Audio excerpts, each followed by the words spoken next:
లక్ష డప్పులు విజయవంతం చెయ్యాలి. ఎంఆర్పీఎస్ నాయకుల పిలుపు గోడ పత్రిక, కరపత్రం ఆవిష్కరణ.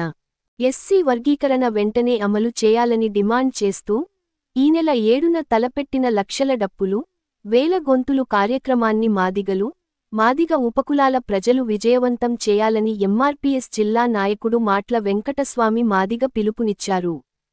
శనివారం రోజున స్థానిక అంబేద్కర్ చౌరస్తాలో ఎంఆర్పీఎస్ నాయకుల ఆధ్వర్యంలో గోడపత్రికను, కరపత్రాన్ని ఆవిష్కరించారు.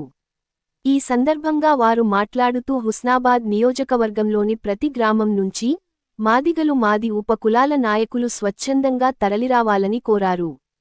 ఈ కార్యక్రమంలో నాయకులు లింగాల సాయన్న మాదిగ, కండె సుధాకర్ మాదిగ, కొమ్ముల భాస్కర్ మాదిగ, కొలుగూరి అశోక్, జన్నె రవి మాదిగ, బెజ్జంకి బాబు, కోడముంజ మహేందర్, బోయిని రాజశేఖర్, తాడూరి సురేష్, మాచర్ల ఐలేష్, కొమ్ముల శ్రీనివాస్, చిట్యాల సంపత్, మ్యాక రమేష్, రాయికుంట మహేష్, రాయికుంట సంపత్ తదితరులు పాల్గొన్నారు.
శ్రీ మందకృష్ణ మాదిగ నాయకత్వం, శ్రీ మందకృష్ణ మాదిగ నాయకత్వం, మాదిగ మన వీరులకు